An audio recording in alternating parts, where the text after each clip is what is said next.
Hello friends, welcome back to my YouTube channel Gyanvani. आज इस video में हम लोग देखेंगे stages of group development. So let's start the session. So it is given by Tuckman's, इसलिए इसको बोला जाता है Tuckman stages of group development. तो कितनी तरीके के स्टेजेस होते हैं ये आज हम लोग इस वीडियो में डिटेल में डिस्कस करेंगे। So in the 1960 professor Bruce W Tuckman identify 4 main stages of team development. Team development की टकमैन ने 4 स्टेजेस डेवलप की थी और बाद में एक फिफ्थ स्टेज भी डेवलप हुई है। And these are most commonly known as Tuckman 5 stages of team development, जिसको बोला जाता है क्या, Tuckman 5 stages of team development. ठीक है, सो वो स्टेजेस कौन कौन सी है? फर्स्ट है फॉर्मिंग, सेकेंड है स्टॉर्मिंग, थर्ड है norming, then performing and last जो डेवलप हुई थी fifth was added and that is known as adjourning. तो देख लेते हैं हम लोग इसको डिटेल में। सबसे पहले बात कर लेते हैं हम लोग फॉर्मिंग। सो फॉर्मिंग का मतलब होता है फॉर्म, क्रिएट करना, बनाना। जैसे कि forming stage is a very first stage of developing any group. किसी भी ग्रुप को बनाने के लिए जो फॉर्मिंग स्टेज होती है सबसे पहले, ये फर्स्ट स्टेज होती है। इसमें क्या होते हैं ना, जो ग्रुप मेंबर्स होते हैं एक दूसरे के साथ इंटरेक्ट करते हैं। कोई एक दूसरे को नहीं जानता है, पहचानता है, एक तरीके के से एक ओरिएंटेशन टाइप का एक ग्रुप फॉर्म होता है इसमें। ठीक है, लोग एक दूसरे से मिलते हैं, समझते हैं एक दूसरे को। तो एक तरीके से जो ग्रुप फॉर्म होता है इसमें। So at this point, the group objective, structure, leadership and characteristics are not well defined। क्योंकि ये ग्रुप फॉर्म हो रहा है, बन रहा है, नया नया ग्रुप बन रहा है, तो उसमें ऑब्वियसली बात है कोई ऑब्जेक्टिव, कोई स्ट्रक्चर, लीडरशिप, कैरेक्टरिस्टिक्स कुछ भी डिफाइंड नहीं होता। ठीक है, so forming is a stage which is characterize by some confusion and uncertainty.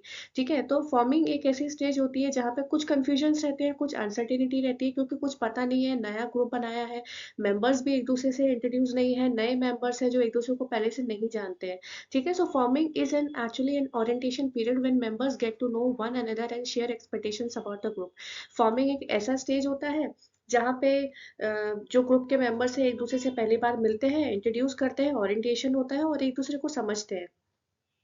So member decide on what type of behaviors are acceptable, what kind of leadership type is to be followed, and what similar characteristics the members of the group must possess।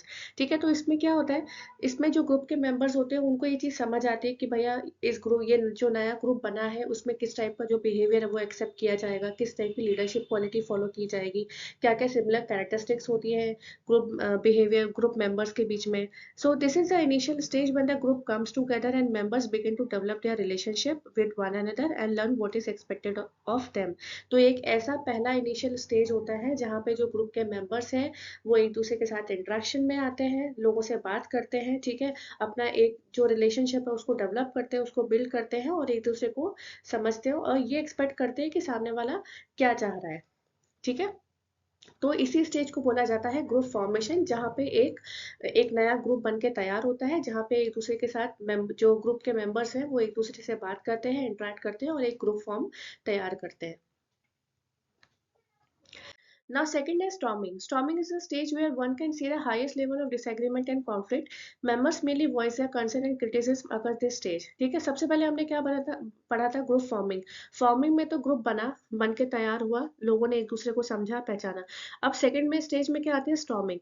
अब इसमें क्या होता है कि हर एक जो individual होता है ना वो अपने अपने तरीके से आगे बढ़ने की कोशिश करता है। ठीक है, अपने अपने ओपिनियंस देता है, वो ये सोचता है कि मैं अच्छा हूँ, मैं अच्छा परफॉर्मेंस दूंगा, मेरा अच्छा स्टेटस होना चाहिए, मेरा इस ग्रुप में अच्छा नाम होना चाहिए। ठीक है, हर एक जो इंडिविजुअल होता है वो ग्रुप के लिए नहीं बल्कि अपने खुद के लिए आगे बढ़ने की कोशिश करता है। इससे क्या होता है, ग्रुप के अंदर कॉन्फ्लिक्ट्स क्रिएट होते हैं। ठीक है, अब ग्रुप की बात हो रही है तो ऑब्वियसली ग्रुप के साथ ही काम करना है, ग्रुप टीम के साथ ही काम करना है, कॉमन गोल के लिए काम करना है। पर इस स्टेज में ऐसा नहीं होता है। इस स्टेज में क्या, हर एक मेंबर क्या सोचता है कि मैं अच्छा हूँ, मेरे ओपिनियंस अच्छे हैं, मैं आगे बढ़ना चाहता हूँ, मैं ग्रुप का लीडर बनना चाहता हूँ। तो ये सारी जो थिंकिंग होती है हर एक ग्रुप के मेंबर के अंदर क्रिएट हो जाती है और जिससे क्या होता है ग्रुप के मेंबर्स के अंदर कॉन्फ्लिक्ट्स क्रिएट होते हैं। So actually in this stage interpersonal conflict arise and differences of opinion about the group goals also emerge. तो इससे क्या होता है, इंटरपर्सनल कॉन्फ्लिक्ट होते हैं। ठीक है, हर एक मेंबर जो होता है वो अपने अपने डिफरेंस ओपिनियन देता है कि नहीं मेरा ओपिनियन अच्छा है, मेरी स्ट्रैटेजी अच्छी है, मेरी रणनीति अच्छी है।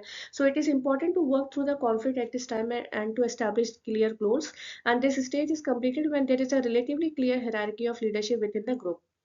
तो अगर इस ग्रुप में रहना है तो उसके लिए एक क्लियर हायरार्की अच्छा होना चाहिए। ठीक है, इस टाइम पे एक गोल को सेट होना चाहिए, एक क्लियर गोल होना चाहिए और जिससे जो जितने भी ग्रुप के मेंबर्स हैं वो उस गोल को अचीव करने के लिए काम करें।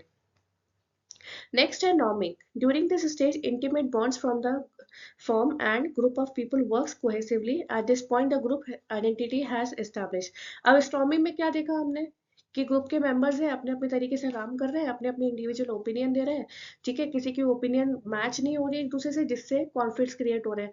लेकिन नॉर्मिंग एक ऐसा स्टेज है जहाँ पे ग्रुप मेंबर्स एक दूसरे को समझते हैं, ठीक है, बात करते हैं और एक क्लियर गोल को सेट करते हैं, क्लियर गोल को डिफाइन करते हैं, जिससे एक उनके बीच में एक अच्छा बॉन्ड बन के तैयार हो जाता है, ठीक है.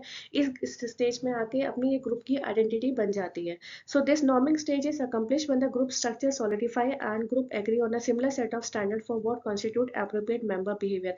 अब ये नॉर्मिंग स्टेज तभी काम करता है जब ग्रुप के मेंबर्स एक दूसरे को समझते हैं, एक क्लियर गोल का एस्टैब्लिश कर लेते हैं, ग्रुप फॉर्मेशन बहुत अच्छी तरीके से हो जाता है, ग्रुप स्ट्रक्चर डिफाइन किया जाता है, ठीक है. तो नॉर्मिंग स्टेज में क्या होता है कि अब उनको पता चल जाता है कि हमारे परफॉर्मिंग गोल्स क्या है, हमें अपने गोल्स को कैसे अचीव करना है, और एक तरीके से एक प्रॉपर बॉन्ड ग्रुप में बन के तैयार हो जाता है. नेक्स्ट है परफॉर्मिंग.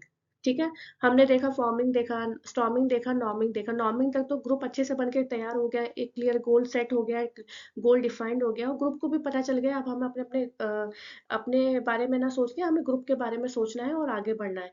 तो उसी सोच के हिसाब से अब ग्रुप क्या करेगा, परफॉर्म करेगा. So fourth stage is performing.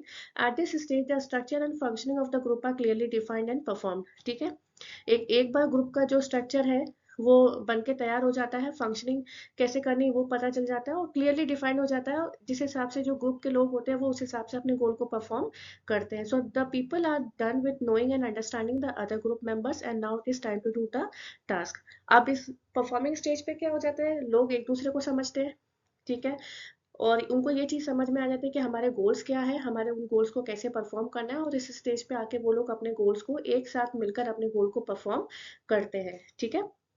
Last है adjourning. For temporary committee, team, task force and similar group that have limited tasks to perform, the adjourning stage is for wrapping up activity and preparing to disband. मतलब अब ये last stage है, ठीक है. एडजर्निंग में क्या होता है कि ग्रुप जिस वजह से तैयार किया गया था, ग्रुप जिस वजह से बनाया गया था, अब उसकी एक्टिविटी सारी खत्म हो गई है, उस एक्टिविटी को परफॉर्म करने का टाइम अब गया. तो जितनी भी चीजें होती हैं उनको अब रैप अप करने का टाइम आ जाता है, ठीक है, उसको ग्रुप को डिसॉल्व करने का टाइम आ जाता है. So some group members remain satisfied and happy with the accomplishment of the group.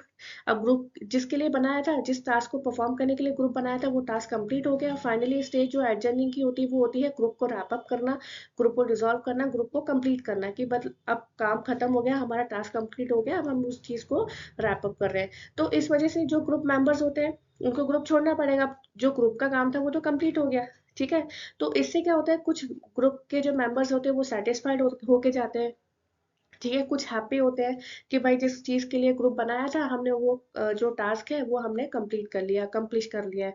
So it is a final stage when the group after achieving the objective for which it was created start to gradually dissolve itself. इसलिए इसको final step बोला जाता है कि जिस वजह से जो ग्रुप बनाया गया था वो अब हमारा टास्क कंप्लीट हो गया है, अब सब लोग अपने अपने हिसाब से सेटिस्फाइड है और कुछ हैप्पी है कि फाइनली वो जिस ग्रुप के लिए आए थे वो उस ग्रुप के लिए उस ग्रुप को के लिए उन्होंने अपना काम कंप्लीट किया है, ठीक है.